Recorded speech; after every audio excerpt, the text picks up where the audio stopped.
Are you sick of government lackeys who say you didn't build that? Are you tired of elitists who think you need a government permission slip for everything? Everything you do is an A to B conversation, and the government should see their way out of it. Create true free markets by adopting the BIPCOT No Government License. The BIPCOT No Gov license allows use or modification of any product, service, or software except by governments or government agents. Go to bipcot.org. That's Bravo, India, Papa, Charlie, Oscar, Tango.org.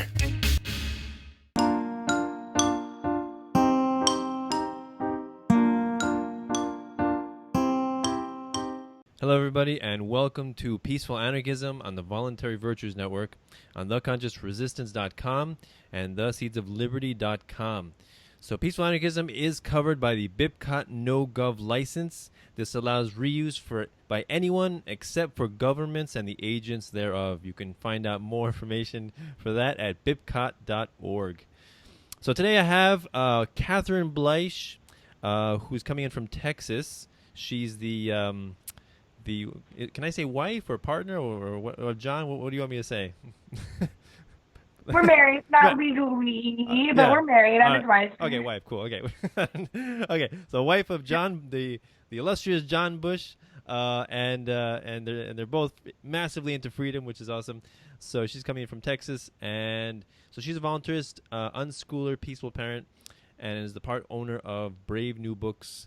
That's their bookstore. So you can find out information for that at bravenewbookstore.com. And also you can find out articles that she will be posting on thehomestead.guru. Her and Alma will be talking about her the road trip that they're going to take with their Bitcoin bus called Dash Across America in the Bitcoin bus. So you can find out on Facebook. Her pages, one is Brave New Books, and then her Facebook her page is Catherine Elizabeth Bleish, or her personal profile is just Catherine Bleish. And also Bitcoin.com bus. Look out for that. And on Twitter, the Bitmom. And on Instagram, Uncoinventional. So she's definitely unconventional. So we're going to talk about, maybe what it's like raising undocumented or sovereign children. And about her road trip. Tell us all about that. And about her stateless marriage. You don't hear that too often. Really cool. I love it. And about her unschooling and peaceful parenting style. So, Catherine, thanks a lot for coming on the show. Thank you for having me. It's a pleasure. No problem. Yeah, I met John Liberty Fest. I think it was last year, and I was lucky to get a quick 15-minute interview while your kids were playing under the table, and they gave us 15 minutes of golden free time. I know I'm a parent of two. I know how precious free time is, so I took it. And then when he had to go, that's it. It was done. But I was so happy. I got 15 minutes with the guy, so good. That's awesome. You guys are hard. Those conferences are really hard with the kids. It's like we're working a vendor booth, we're giving speeches, and there's like, ah! Exactly. So, yeah, you were lucky to get 15 straight minutes. Yeah. And I give you guys a lot of props for doing all that, for going to these different venues and speaking, and that's really awesome. You're doing what you can to bring about voluntarism and peaceful parenting and unschooling, and that's a beautiful thing. So I think we all do our part, right? So please tell us a little bit maybe about your background, real quick, about how you got into voluntarism and all this stuff, and unschooling and peaceful parenting, and then we'll go from there.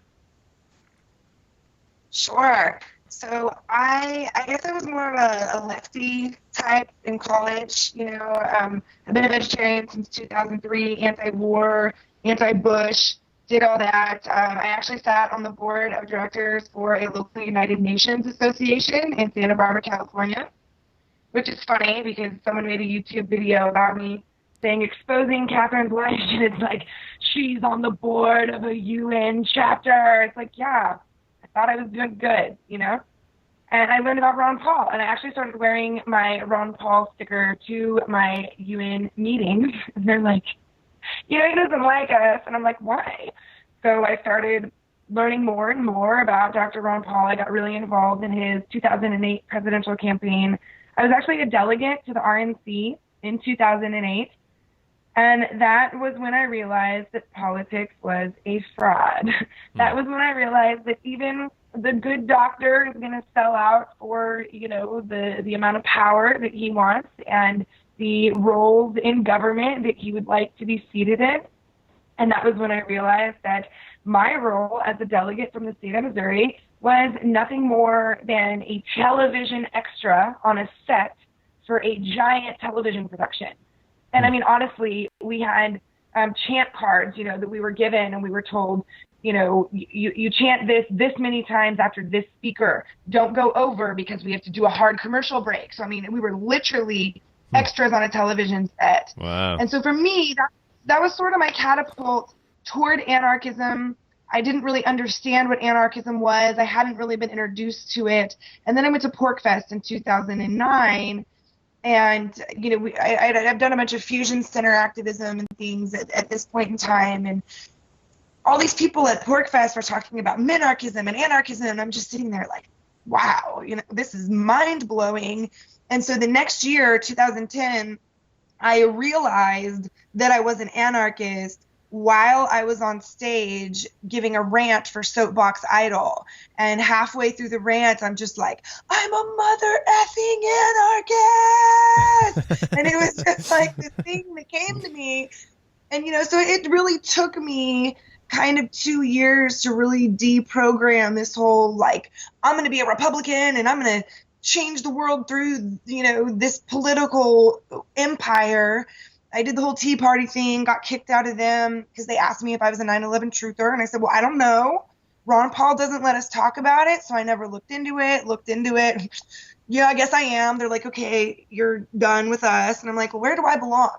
And that was really when I found y'all, the voluntarists, the anarchists, the nonviolent communicators, the peaceful parents. This is when I really started finding the people that I really fit in with. And I believe that the Free State Project and the Porcupine Freedom Festival really is what, year after year, I went 7 years in a row, is really what exposed me to the community aspect of this and made me realize that this is bigger than a political movement. This is a lifestyle, and this is something that we can pass down to our children and that we can truly step into and become.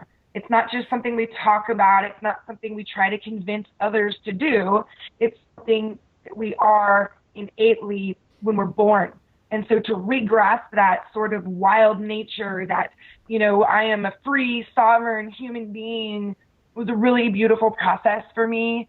And my husband and I sort of ended up going on that journey together. I was in Missouri. He was in Texas. We found each other in Chicago. We love it for instant first sight. And, our path of kind of depoliticking evolved simultaneously. And sometimes I'm further evolved than he is philosophically, and sometimes he's further evolved than I am philosophically or spiritually or logically or whatever it is. And we've had this kind of tug and pull with each other that's been really beautiful. Like with Bitcoin, I could not get him to help me set up a Bitcoin wallet for PorcFest 4 years ago. And so I bartered someone a whole slaughtered chicken to help me do it.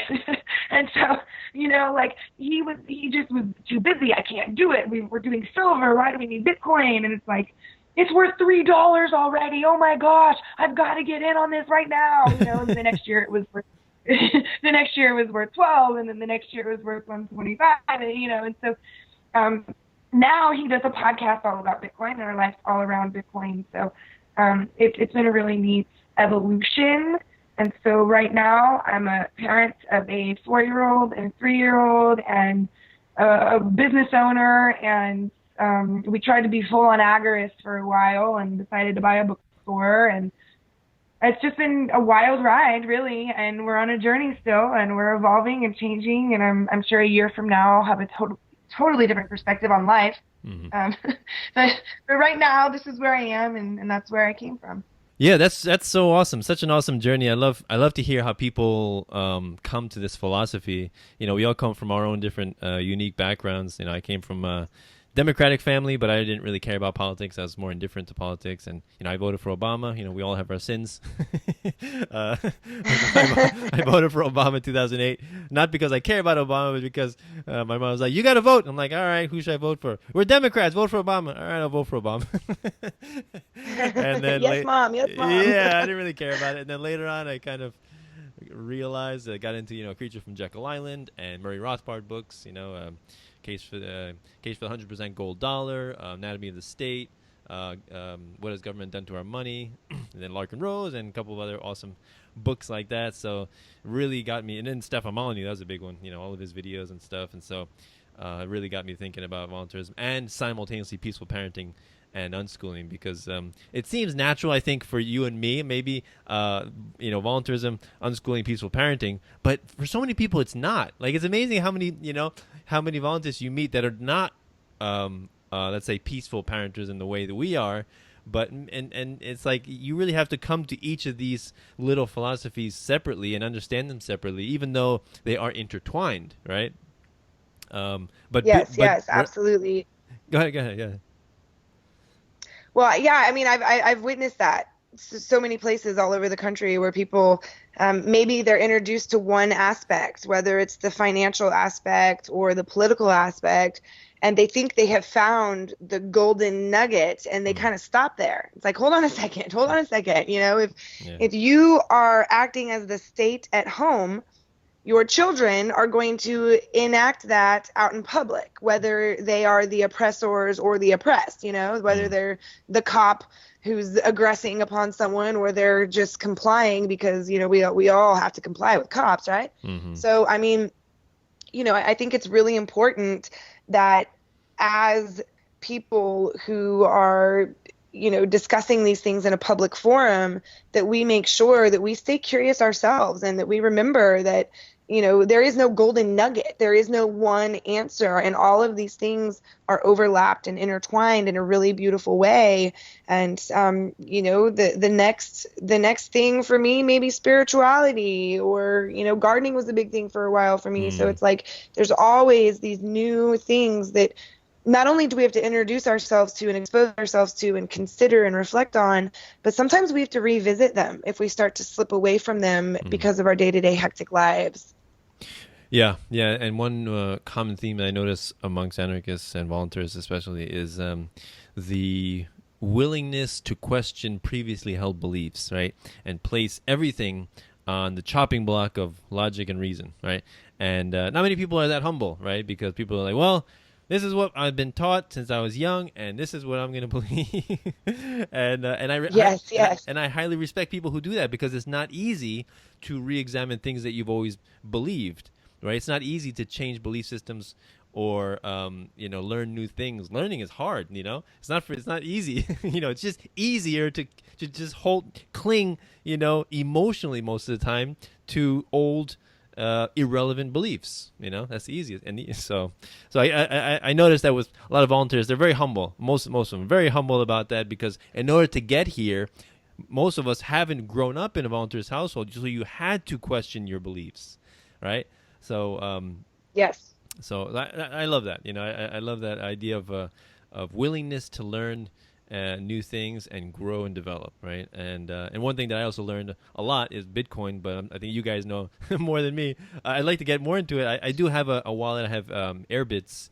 I used to have I was on blockchain.info, I think, and then last year in the Liberty Fest, there's the Airbitz people. They were there, and they were talking. They were saying, no, blockchain is horrible. Get on Airbitz. So I got Airbitz. That's pretty cool. I like it. It's very, very, very sleek, app on my phone, and with the finger, touch, passcode, right, with just your finger, and it's very easy to use. So that's what you guys use, right? Well, and one of the most beautiful parts about the Airbitz wallet is that it has an interactive map on it, similar to Google Maps, except it only shows you places that accept Bitcoin. So if you're new to the cryptocurrency world and you're like, okay, so what am I going to do with this Bitcoin that I just spent 3 weeks trying to figure out how to buy? Like, now that I have it, what do I do? Well, the Airbitz wallet will show you the places in your neighborhood or, anywhere across the globe that accept Bitcoin, and it makes it really easy to just show up. And it also allows you to, with the touch of a button, say, I would like to receive Bitcoin.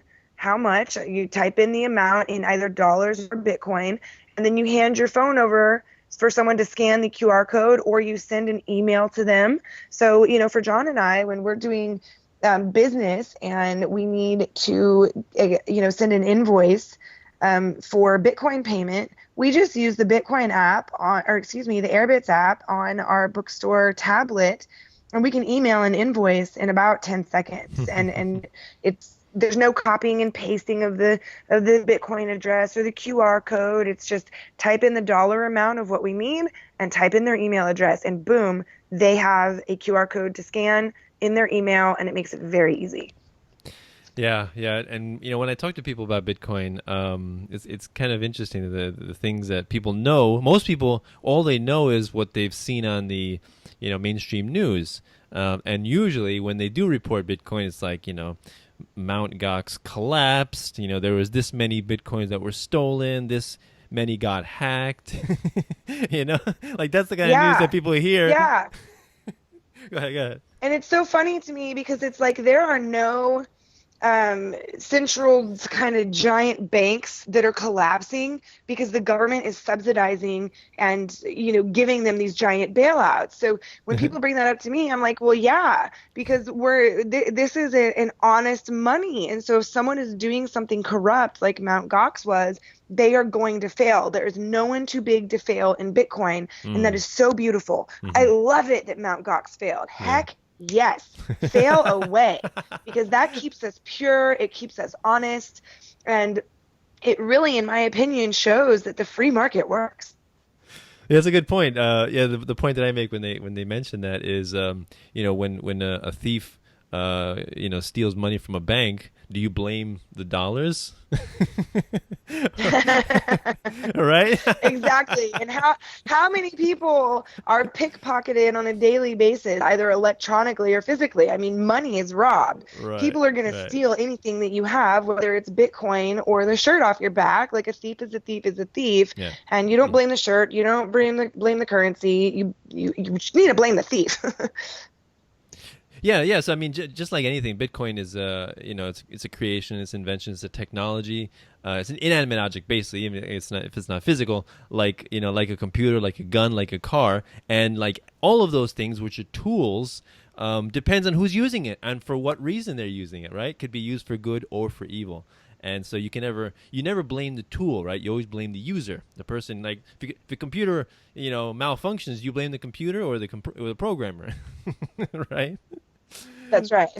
so that's why I like to bring it back to help people to realize that this is just a tool that people use, like a computer, like a car. You can use it for many different things, but you can't blame it for things. You can't blame it for failure. and the beautiful thing is the beautiful thing is that people are not forced to use it. People using it because they love it. It's efficient. It's quick. It's easy. And they don't have to be forced to use it, right? Everybody's forced to use Federal Reserve notes, to transact for the most part, to pay their taxes, if they do pay taxes. And they have to be forced. So what does that tell you about the quality of Federal Reserve notes? Well, and it's such an archaic and outdated system. When John and I accept credit card payments at the bookstore, it takes forever for us to get that money. Like if you use a credit card on a Friday, even though we pay $25 a month for next day deposit, we don't get that money until Tuesday.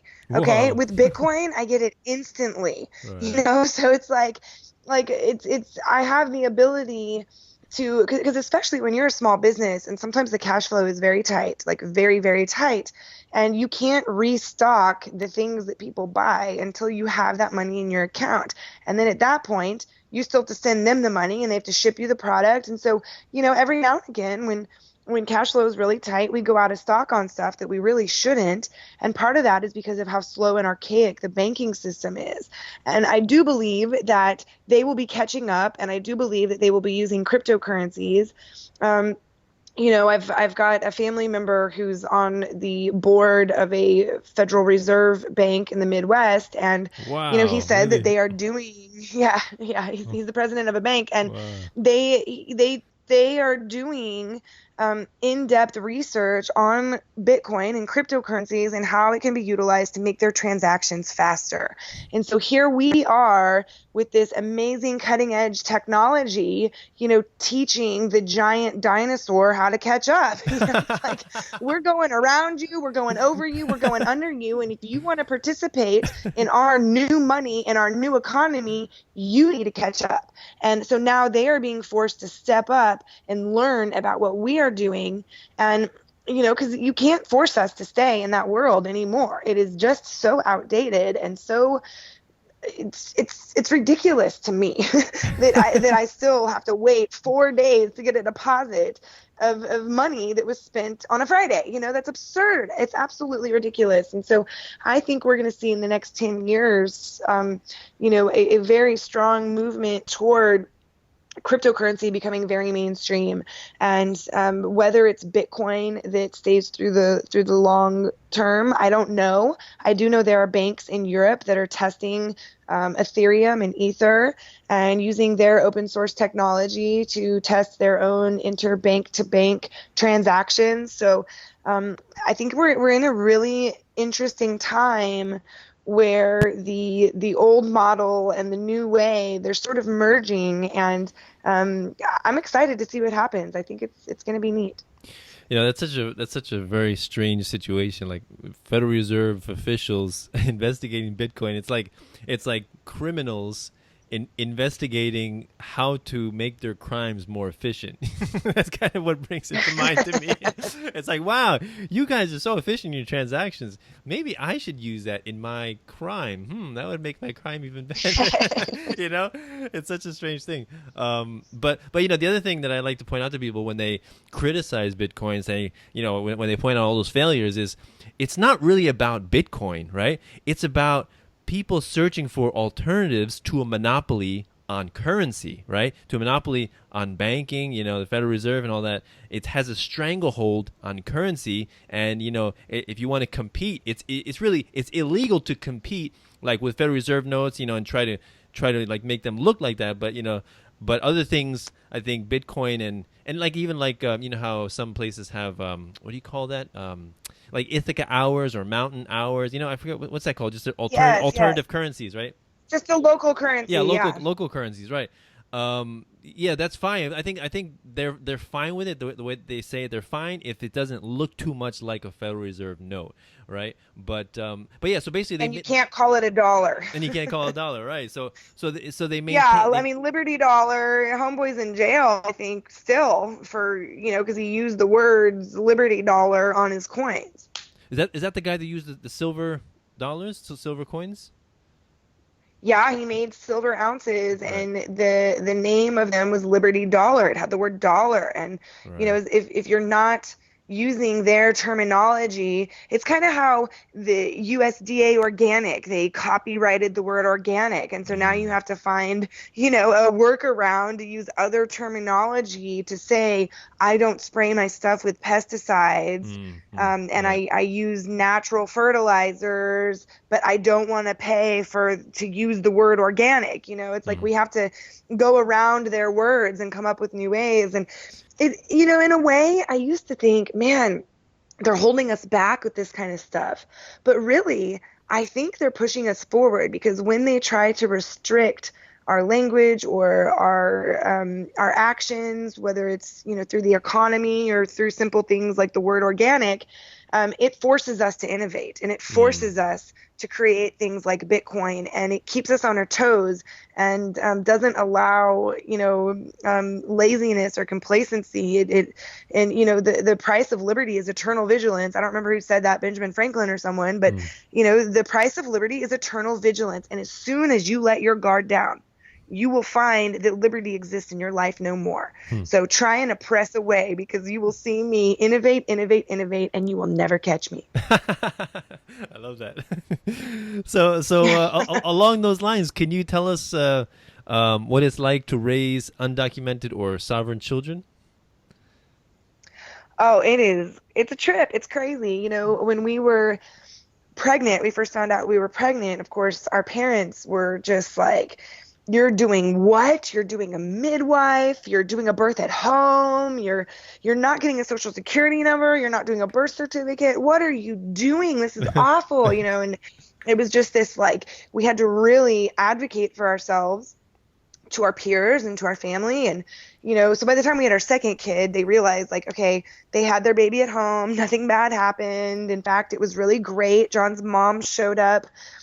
She was there for both births, and I think she really enjoyed the process because, she was able to participate and witness it and be a big part of it. And she got to see all the midwives and her assistants kind of doing their thing around the house. And it was quiet and wonderful and intimate. And I didn't have to get up and go anywhere. There weren't, fluorescent lights and machines beeping and bopping. And it was just a beautiful, beautiful way to bring a child into the world, just into your own home, and to stay there. And to not have that stressful first car ride where you have this extremely precious cargo that you're driving down the road at 80 miles an hour. Why risk that when you can just do it at home and not leave until you're truly ready? Mm-hmm. And, it was transformational, that part, not only for myself, but I think for our extended family, our parents, the grandparents, and everyone who witnessed what we did. It was very different for us. I know there's of course communities within our society where that's completely normalized, especially in the unschooled community. A lot of people do home birth, but it was new to us and it was new to our family. And so that was pretty transformational. And we actually documented our second child's birth and our pregnancy through a video series called Sovereign Living. And you can find the first episode for free on YouTube. And then episodes 1 through 4 are on a website called watchmybit.com. And honestly, we didn't finish the series yet. We got 4 episodes finished. We have the taping of 5 and 6 done. But we lost our farm. Our landlord decided to sell the property sort of unexpectedly and gave us 30 days to leave. And we lost all momentum on finishing the series. Wow. And, so if there's an angel donor out there, all we have to do is finish the production of the last 2 episodes, and then we can look at Netflix and Hulu and things like that. But, and then, of course, it was really depressing to even look at the footage from our life at that farm, because it was our golden years. Our daughter was born and raised there for 2.5 years. And when we lost it, it was a travesty. It was heartbreaking. And we had 115 chickens we had to rehome and 25 garden beds.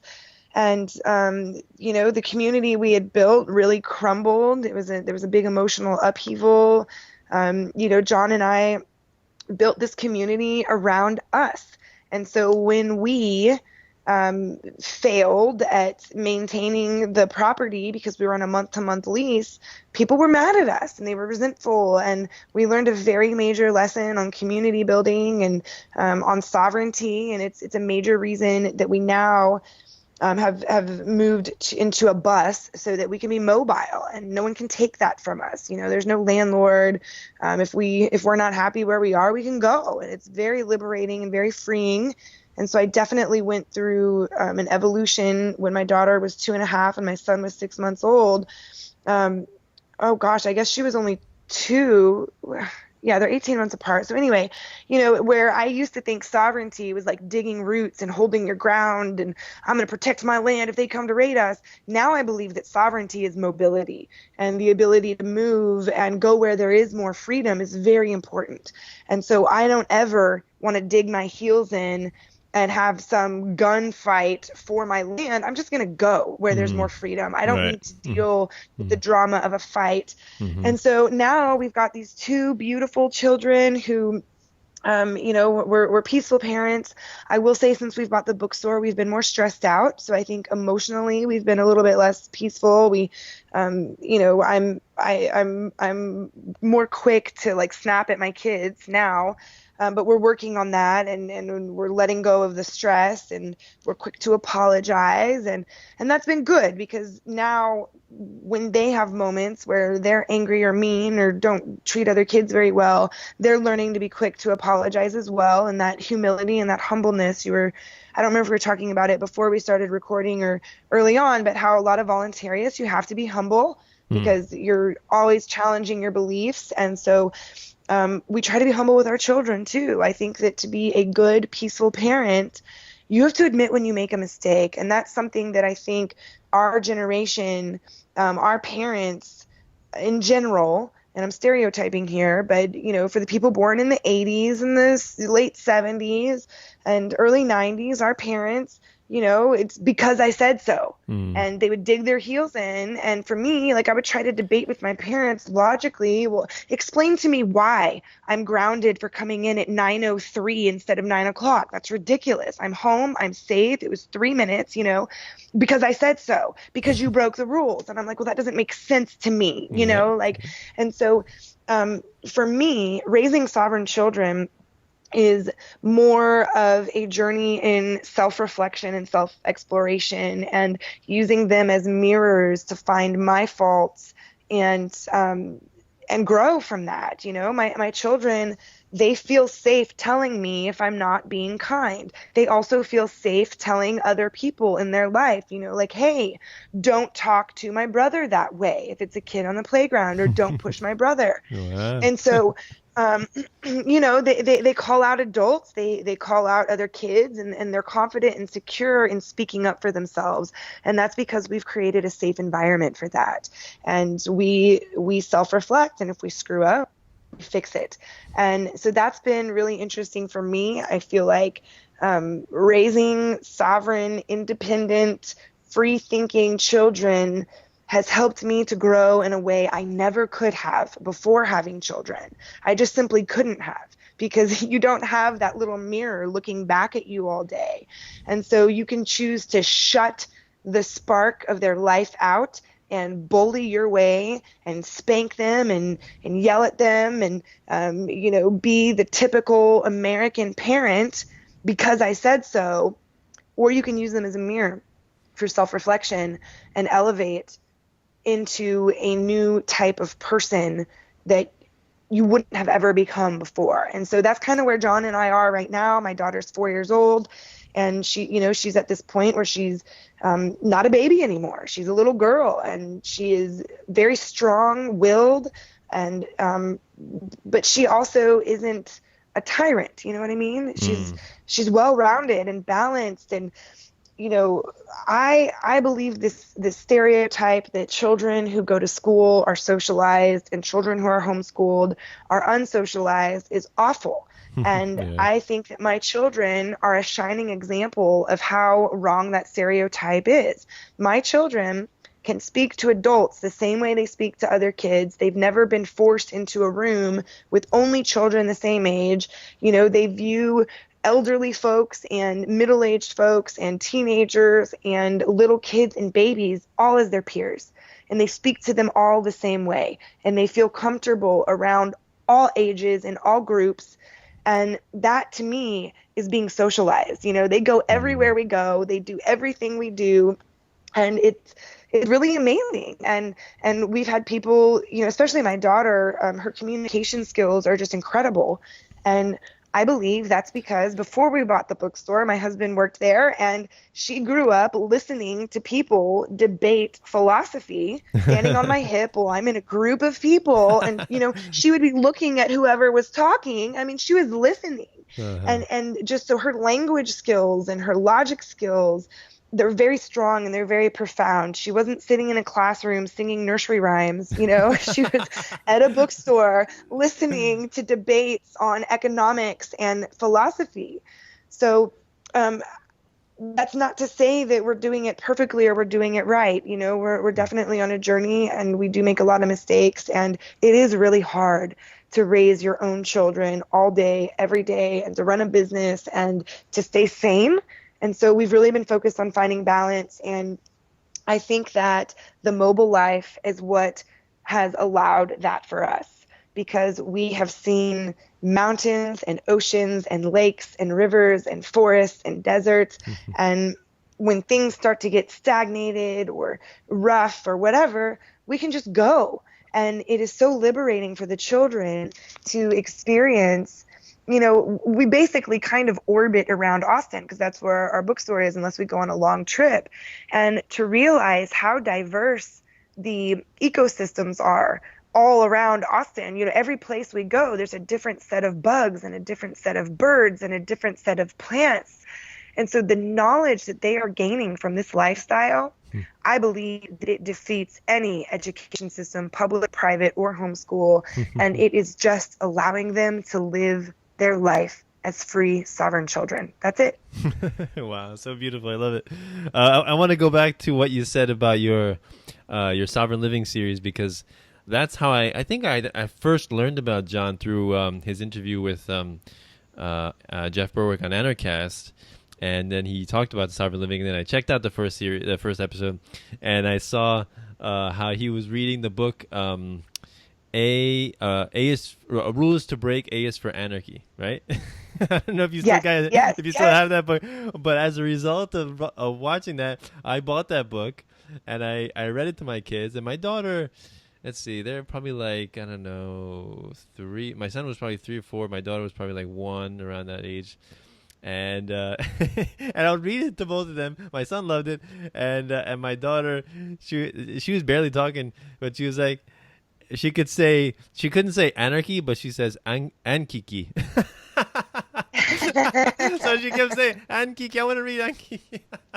It was so funny. Oh, that's so sweet. And then I never got a chance to tell John, so I'm happy to tell you that that really influenced me.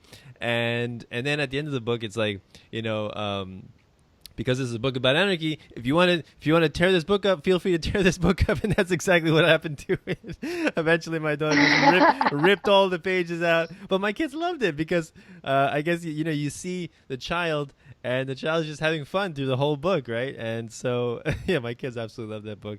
And I looked for other books, but they weren't, I don't think they're as good as that one. That's the best. It's hands down the best. Right. It's the only thing I don't like in there is when they say eat cake for dinner. All right. Because like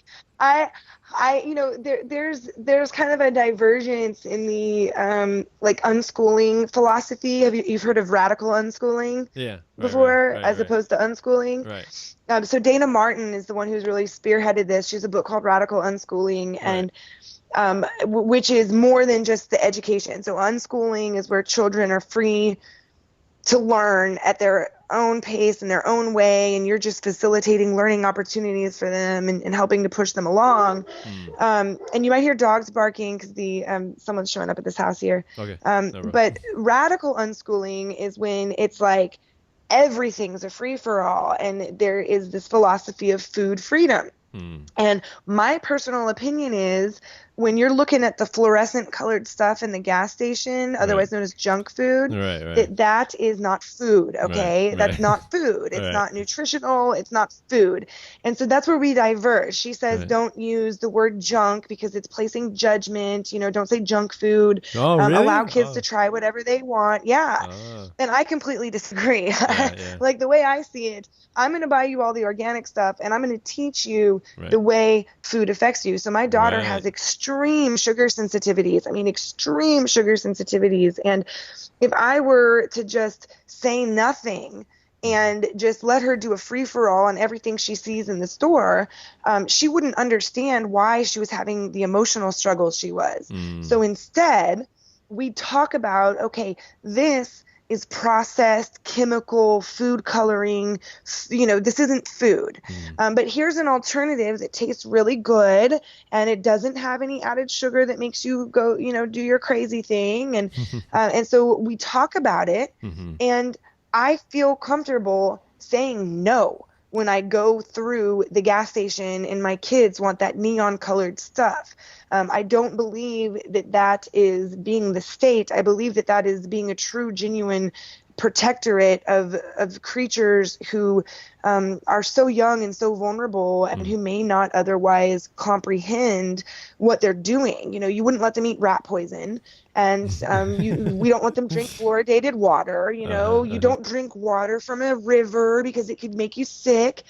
Well, that can make you sick too. And so that's an interesting little debate within the unschooling movement, and people can, chew on that thought in your head, like, well, how free are your kids? Is it food freedom or is it not? And, I believe in guiding children through life with healthy choices. So we try to only have, organic stuff that our children don't flip out on, but I make sure that they have stuff that are treats and yummy and good. And so now my daughter's at a point where if we are at like a birthday party and there's a piñata or, a really kind of processed cake, she'll say, no, thank you. I have sugar breakdowns. And, she's Ah, 4 years old. wow. And she That's can cool. identify, she can identify those food triggers for her.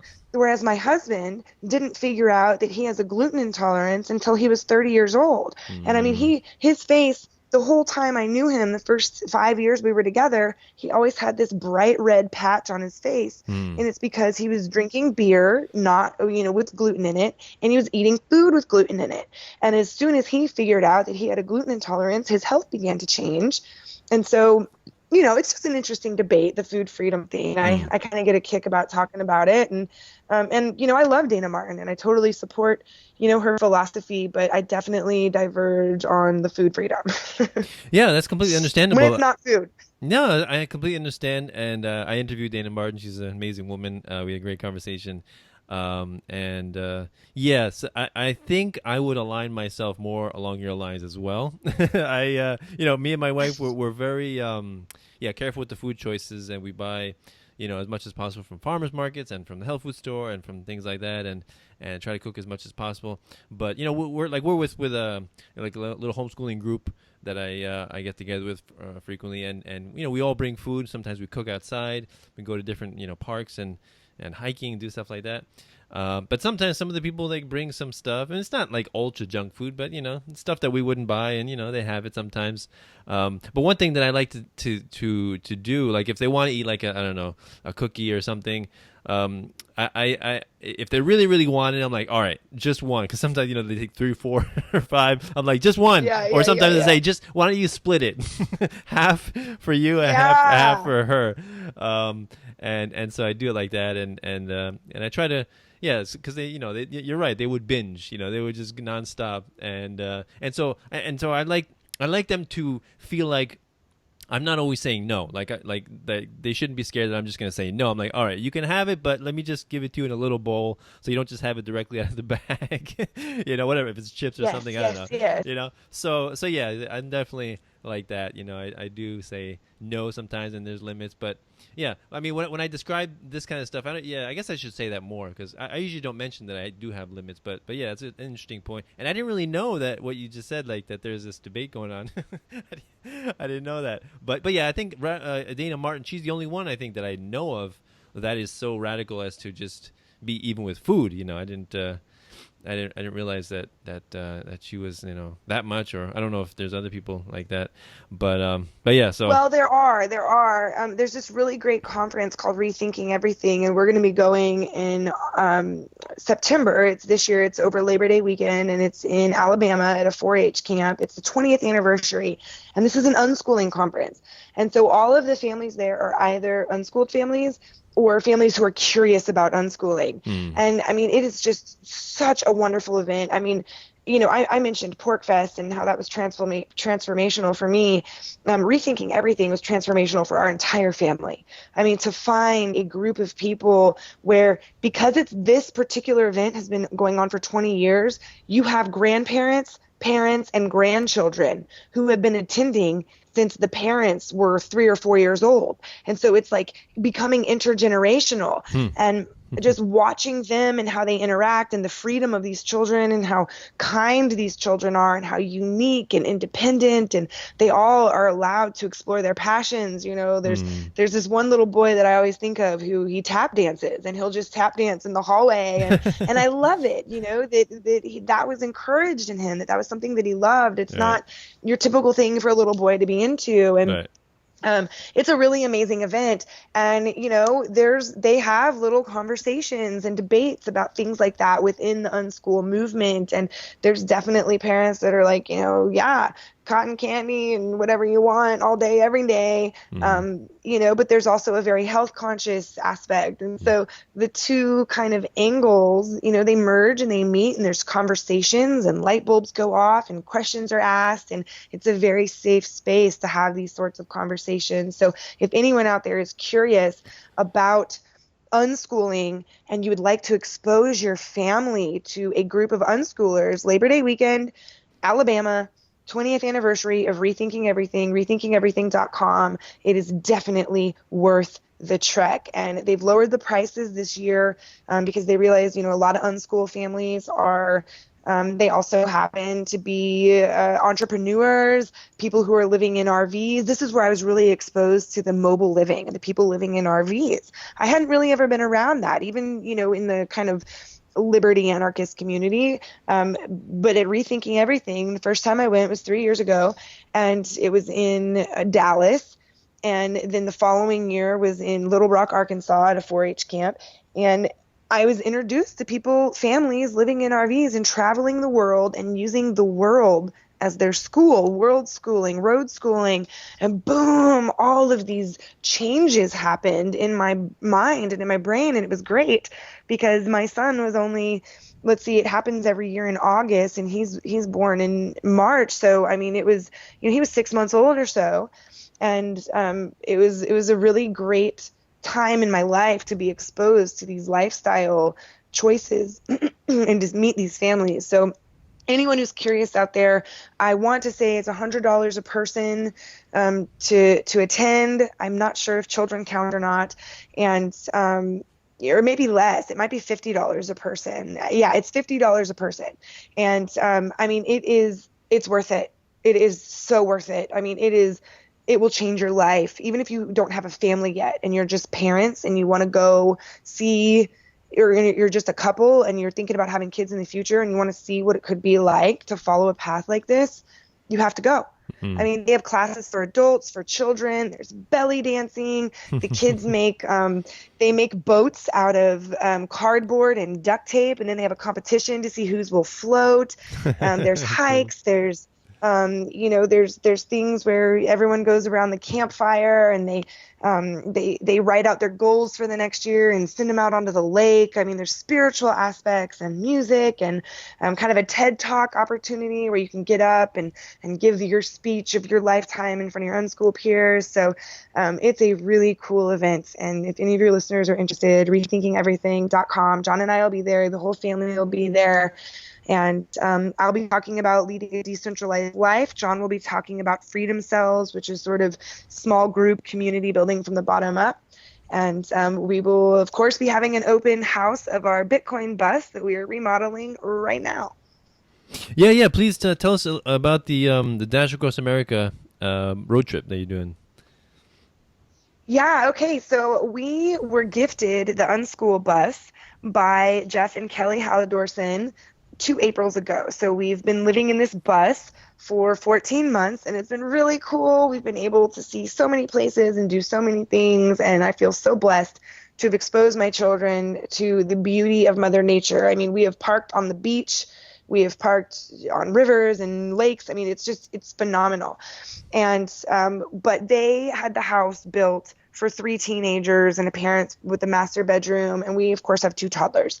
So over the past year, since we also bought the bookstore, 4 days after we got home with the bus, we took over Brave New Books. So slowly we kind of gutted this bus and put in our own furniture. And now we're at the point where we are scraping, sanding, and painting the outside. We're pulling out the floors. We're putting in new, cupboards and appliances and electricity and piping and all that sort of stuff. And we're going on tour, which is the Dash Across America. And we are the Bitcoin.com bus. Bitcoin.com just came on as our lead sponsor of this tour. And we're going to be introducing people to all things decentralized. So cryptocurrencies like Bitcoin, Dash, and Ethereum, tiny house living, mobile living, freedom cells, unschooling, just all of these decentralized lifestyle aspects that John and I have really sort of grasped onto. We believe in having a decentralized income, having multiple streams of income so that you can weather any storm that comes upon you. We thankfully are able to subsidize the bookstore when it's doing bad with our viral homesteading blog. You mentioned at the beginning, the homestead.guru, and this is all about going off the grid, survivalism, homesteading. And, when the bookstore is not doing well, I laser focus on blogging and I bring in money through Google Ads and Amazon. And I also have a doTERRA business selling essential oils. Hmm. If anyone's interested in that, I can talk to you about that. My husband is a longevity representative, so he sells, energy drinks. It's our best selling product at the bookstore, Tangy Tangerine. So we've been decentralizing our income. My husband does his podcast, Sovereign BTC, and all of these streams of income help our family, and it's a decentralized way, and that's how we're able to work for ourselves. If we were just doing one of those, we wouldn't make it. And so, and I used to write a lot for Bitcoin Magazine and Cointelegraph and different Bitcoin publications. And now that my kids are like in this total toddlerhood, I cannot sit down and write about technology stuff. I can't focus, but I have got figured out how to write the viral homesteading blogs, because that just kind of comes more naturally for me, more stream of consciousness. So anyway, the decentralized lifestyle in every way, shape, and form, whether it's the income, the way we're educating our children, the way we're living, this is what we are going on tour for this Dash Across America in the Bitcoin.com bus, is really to just put our lives on display. We're going to do an open house of our tiny home and show people that you can do this. You can live a sovereign lifestyle, and it takes a long time to get there. Slowly, not only deprogramming your brain to think I have to go work for one job for 30 years to get a pension, I have to buy one big house and live there for 30 years to sell it and, or hand it down to my kids or whatever. Like, you got to deprogram all these little things.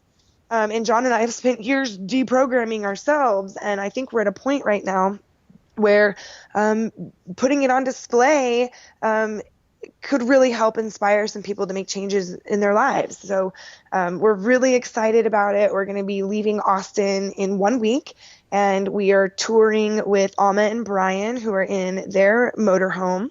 And we're going to be going to the Jackalope Freedom Festival in Arizona. Then we're going to be visiting the Airbitz headquarters in San Diego, then the Cheap Air headquarters in LA.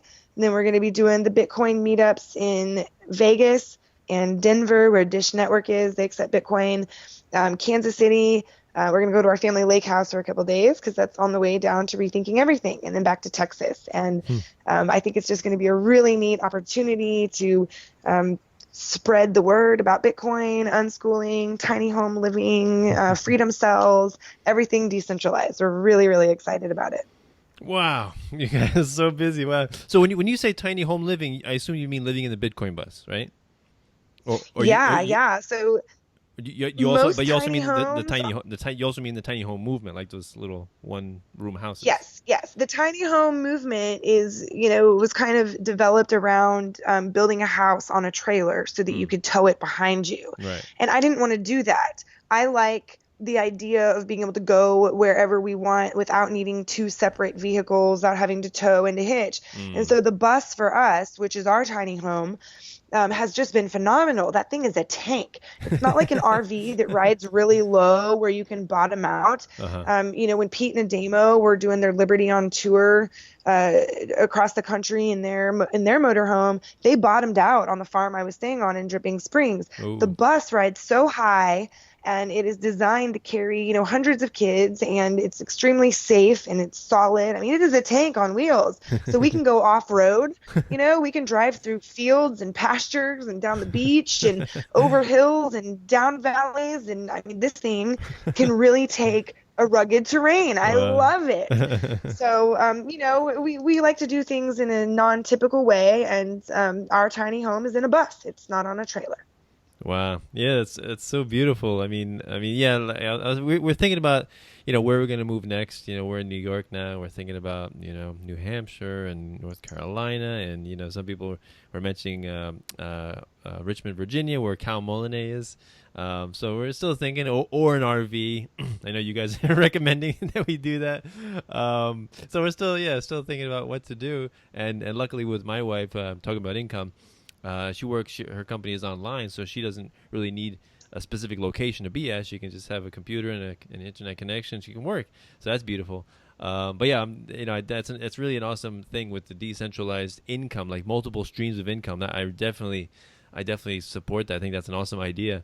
because it's just like it's like your own insurance, right? One thing fails and you have a few others, right? So you're not it's the epitome of not putting your eggs in one basket, right?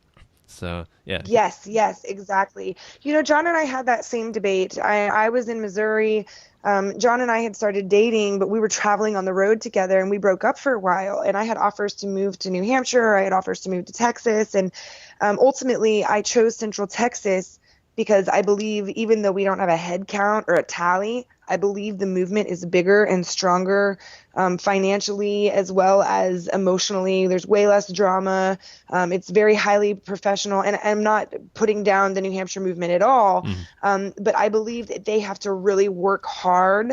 At least early on, they were to advocate, come here, come here, come here. Austin, there's no come here movement. People just come. They just show up. Right. And there are so many Liberty businesses. There's so many work opportunities, and there's a year-round growing season. So I ended up here. But honestly, I've almost been here 7 years. And I'm kind of burnt out on it. I want to experience the rest of the world and at least the rest of our country to start, since we're on wheels right now. And so this has been a really cool opportunity for us. On our Bitcoin trips, we've been able to go to Asheville. We've been able to go to New Hampshire. And so I think our goal long term is to start buying very small plots of land in Central Texas, on the coast, on the beach, in New Hampshire, in Asheville, so that we have RV hookups in all of these places where we can go and we can slowly but surely, build our own earthen eco homes in those spots. So we can show up and have a home that, is an earthen home that it's off the grid, and just have an extremely decentralized lifestyle. And I think the simplicity of the way we're living is going to allow that. And we've really tapped into this abundance mindset lately. Honestly, we were feeling really defeated. The bookstore was really struggling, and my grandmother died. And, I was sitting there by her side at hospice the day before she passed, and I was reflecting on how I missed 2 Christmases in a row because we were working so hard with the bookstore the first year to buy it, and then the second year because we were operating it. And I was like, what am I doing? Why am I doing this? Why am I slaving away for a business? And we came home, and there was just this massive shift. And it was like, we are remodeling our house. We are going on tour. We are no longer going to live in poverty.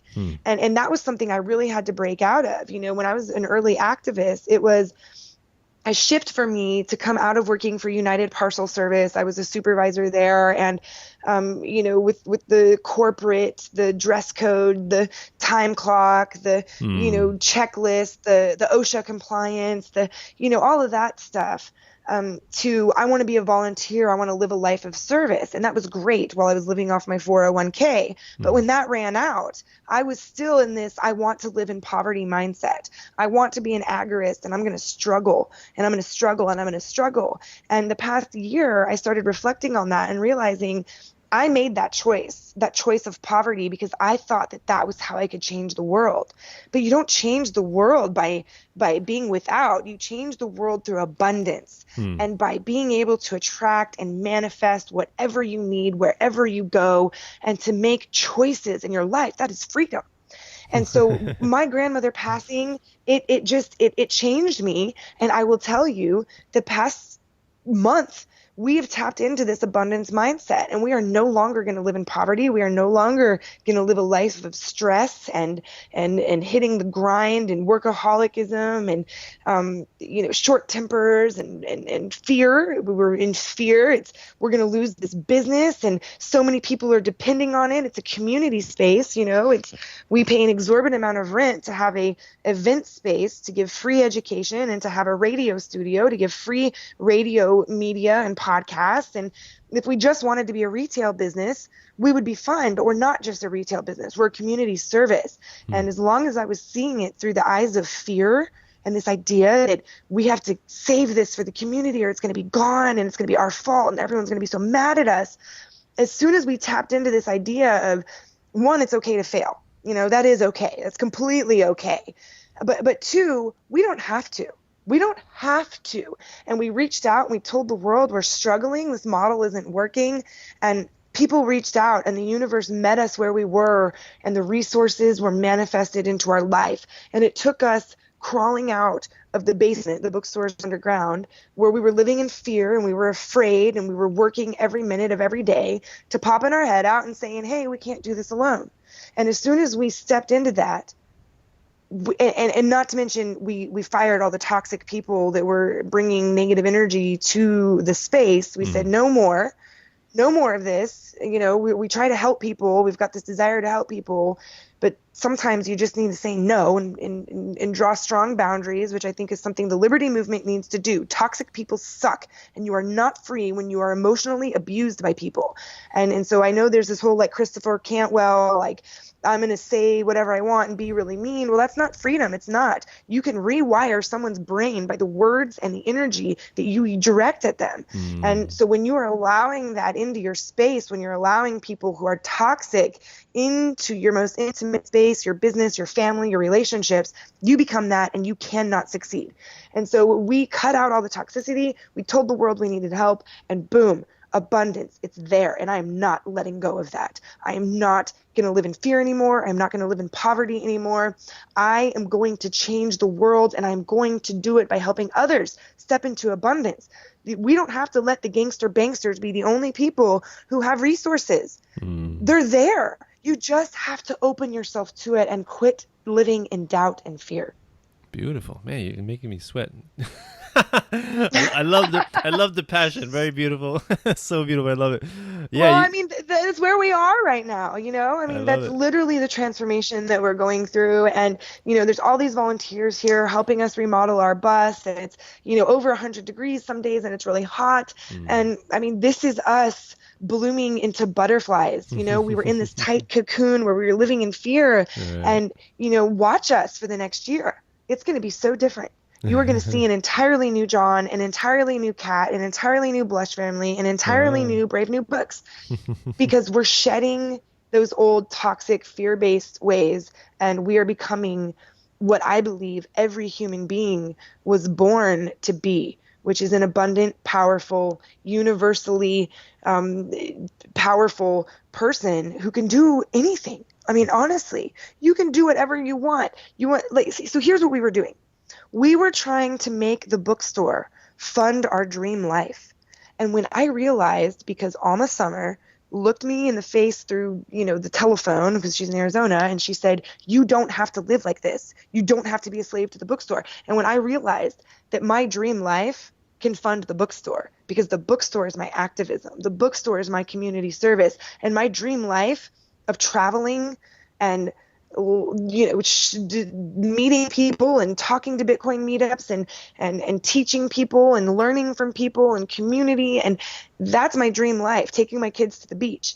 That can fund the bookstore. And when I flipped that around from the bookstore needs to fund my dream life to my dream life can fund the bookstore, everything changed. Wow. Wow, yeah, that is definitely a different mindset. And yeah, that just highlights the importance of how powerful having the proper perspective can be.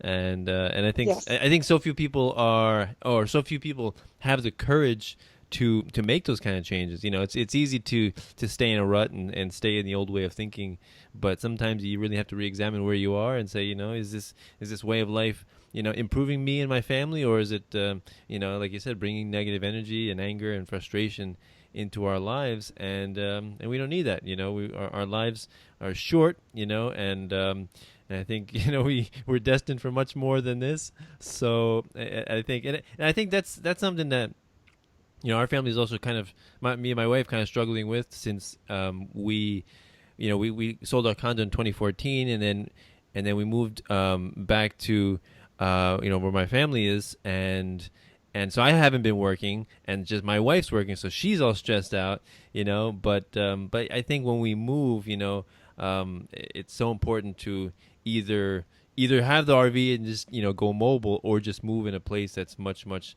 you know, lower lower cost of living. But what's awesome is her income is online, so that really doesn't change. People are like, well, if it's lower cost of living, then you're gonna get a job and you're gonna get less money as well. I'm like, well, she works online, so. Yeah. I mean, truly, it is, we would not have survived owning the bookstore for 14 months if we lived in a house in Austin. We wouldn't have been able to.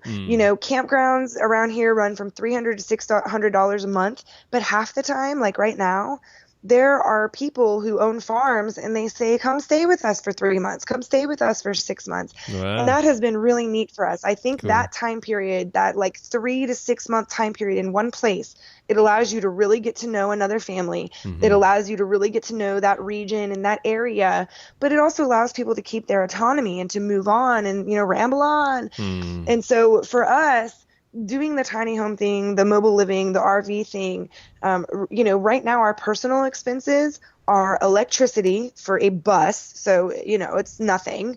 Our cell phone bill, our insurance, and food. And that's our cost of living. And so when you tell that to someone who's living the standard American lifestyle, they can't even fathom it. They can't even fathom it because there are so many bills that come with the standard American home and the American dream, and really, isn't this the American dream? The ability to head west, with your family and in search of gold or whatever, the promised land, to me, this is the American dream. This is freedom. I love it. I feel so blessed to have gone to Rethinking Everything, to have met these people who live this way. I posted on Facebook, here's the power of manifestation and the law of attraction and this idea that when you put out to the universe what you want, that you will be met with that in return. I posted on Facebook a year and a half ago, can someone tell me what it's like to live in an RV with a family? And by the end of that Facebook thread, we had been gifted our home. Wow. Okay. Really? So yeah, literally that was how it happened. Wow. So if this is something you're even remotely interested in, try it for a year and you will find how liberating it is. I mean, this idea that like we can take on a struggling bookstore, that we can take on these entrepreneurial things and they can fail because our living expenses are so low, it takes such a burden off of our shoulders. I mean, just a huge burden off of our shoulders. Wow, so beautiful. So before we go, I don't want to keep you too much longer, but can you tell us a little bit about your stateless marriage and how that went? Yeah, absolutely. So my husband John and I, we got pregnant well before we were married. We had our daughter, home birth. We were working through some of our own, kind of emotional things during that time, and we fell even more deeply in love. And my husband proposed to me at the Porcupine Freedom Festival in front of about 400 people. And we decided to deliberately conceive our second child on the train on the way home, and it was great. And we had our children 18 months apart, very intentionally, so that they could go through puberty together. We want to have children in pairs so that they've got a partner to kind of grow up with. And, so the next time we get pregnant, there'll be another one shortly following, deliberately. And we had a 1.5 year long engagement, and we got married as a family. My father didn't walk down the aisle and give me away. I don't belong to him. We walked as a family, and we walked down the aisle, and we did some ceremonies that I didn't really even look up what other weddings were like. We just decided what we wanted to do and some rituals that were important to us.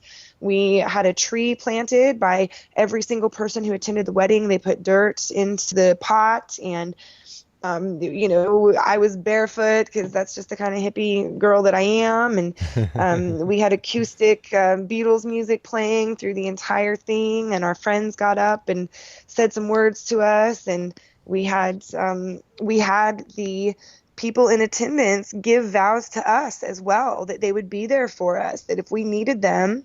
And, honestly, the pressure of the bookstore, we almost called our wedding attendees together to help us because we were crashing and burning and living in fear and fighting. And we thought our marriage is going to end. And so we were that close to calling our wedding party together to follow up on their vows, to be there for us when we needed them. And we found a way to plow through without needing to do that.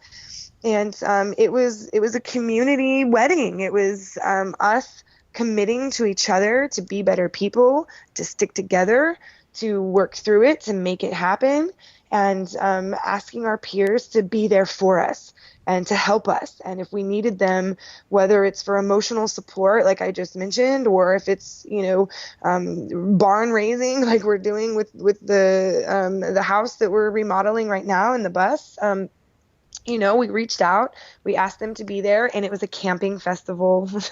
So we all camped out, and there was a bonfire, and it was on a lake. There was a little small church there. We're both spiritual. I walk with Christ and Buddha and all the great teachers of the past, and so does John. And it was just the most wonderful weekend maybe not the most wonderful weekend of my life, but one of them. It was in the top 10. It was really great and very unique. There was no state involved. We had one of our good friends was the wedding officiant, and honestly, we didn't even sign a contract. Our wedding was videotaped for Sovereign Living, so it will be in the final episode. Episode 5 is the birth of our child, and our wedding, I think, is in episode 6, or episode 4 is the birth of our child, and then natural health is episode 5, and then natural 6 is our stateless wedding. Mm-hmm. And it was awesome. And so technically we're not quote unquote legally married, although I think in Texas we're kind of grandfathered in through common law marriage. But I don't need permission. I don't need to file anything with anyone to be married, to have a family unit, to have a life partner. And this is a choice that we made, and we don't want a third party involved. So should we decide to split, that's between John and I. And we do have if we break up, here's what's going to happen contract that we've signed with each other. One about the bus, one about the kids, one about the business. We have created those documents for each other, but they're not filed with any state or governing agency. It's a private handwritten document between us as sovereign individuals.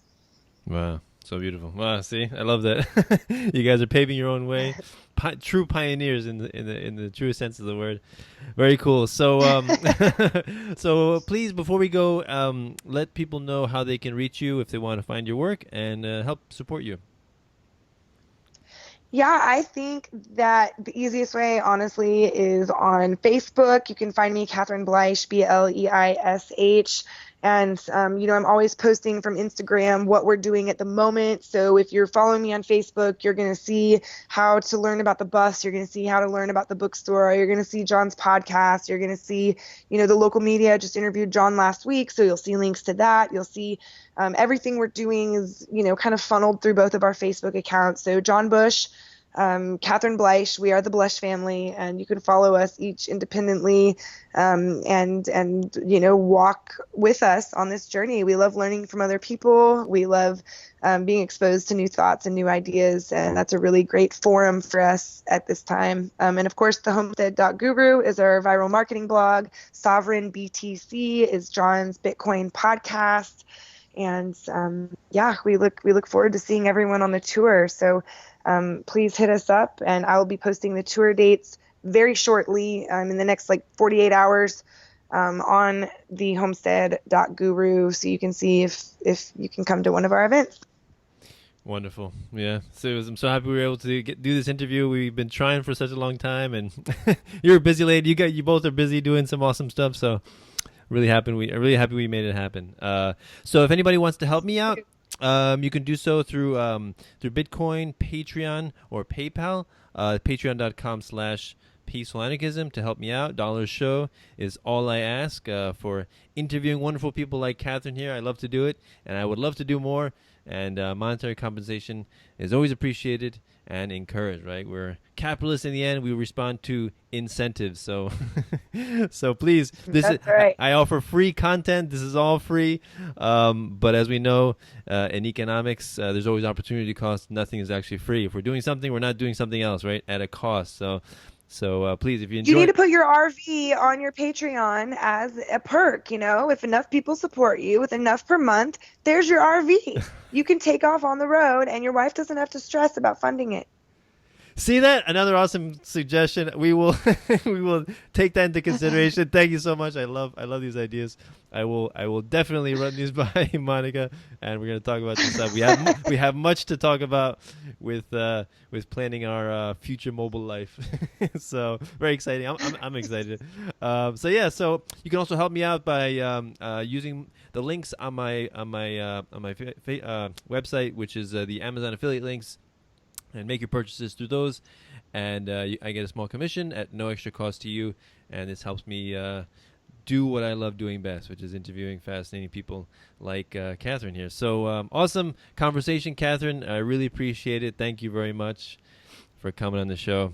So this is Peaceful Anarchism on the Voluntary Virtues Network, on theconsciousresistance.com and theseedsofliberty.com. Wishing everyone have a wonderful day. Take care. Bye. Cell 411 is a free app for Android and iOS that replaces government-controlled 911. Cell 411 allows you to preset a group of friends or private organizations to show up in any emergency. Cell 411 is a nightmare for the state because it proves their so-called services aren't needed. Cell 411 has had thousands of installs, and of course it's covered by the BIPCOT no government license. Cell 411 because your friends won't shoot you when you're in trouble. Without the government, who would build the emergency services? You and Cell 411. Get it today at getcell411.com. That's getcell411.com.